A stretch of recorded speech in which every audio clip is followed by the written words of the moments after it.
now walking into the branches of avidya. And avidya are those things,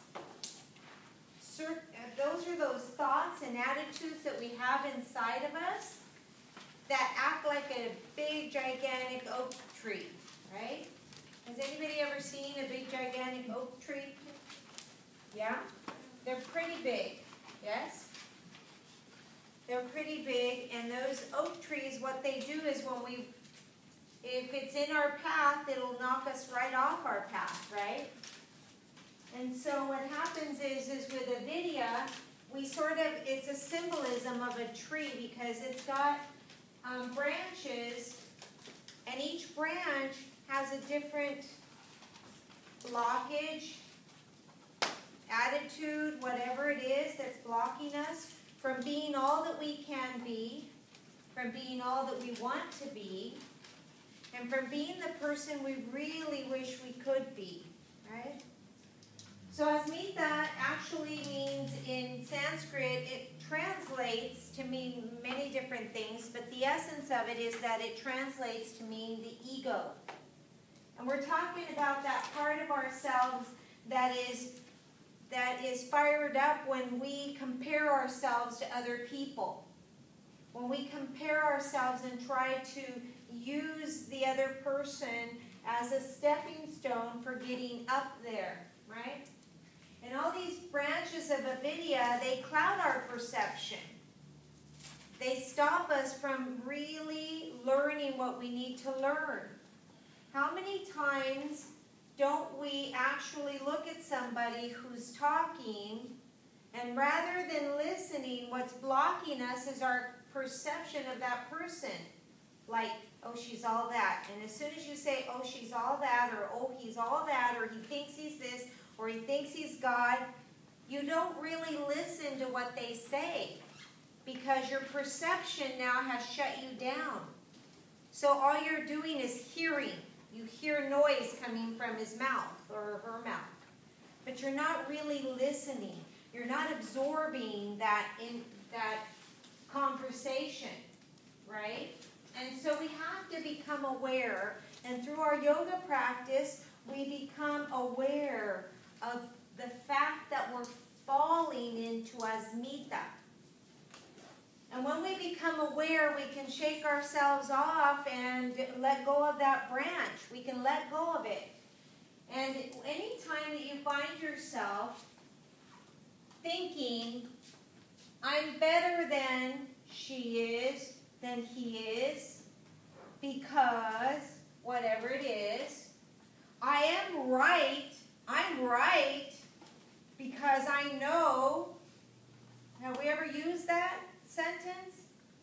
We tend to use it with our parents a lot. I'm right because I know that she blah, blah, blah, blah, and it goes on. You are in asmita, right? I know I'm better than him, her, because, and now you begin to justify it, right?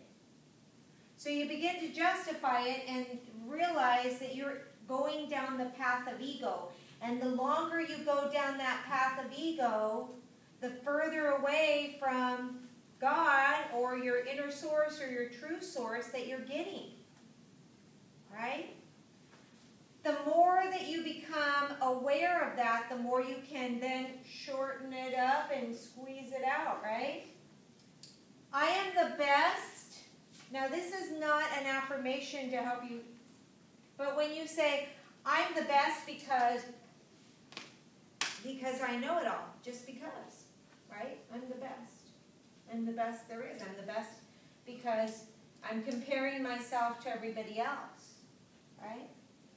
I can beat them no matter what. I can beat them. I can take them. We used to say that in elementary school. You want to fight so-and-so? Yeah, I can beat them up. I can do it. Right?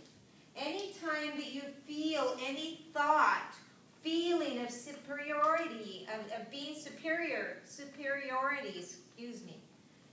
of being superior to anybody else, or any time that you're thinking that somebody else is inferior to you, you are in asmita, and you are in ego. And interestingly enough, ego has the acronym EGO. Well, whenever you're in envy, whenever you're envying something or somebody, you're in ego.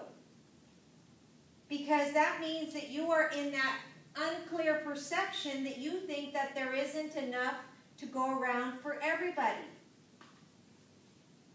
How many of us all the time think about, well, I'm going to get this job because if she gets it, then I won't have it, and if I won't have it, then I won't have that money, and now it's a matter of that there's not enough money to go around because she's going to get it and I'm not. So we are in feelings of lack. Just because you don't get one job doesn't mean that there's not another job out there. We have to let go of that feeling of lack. We have to let it go, or it will consume us, and you will always be fighting that the rest of your life. You'll be 50 years old and still in the same position, fighting for the job.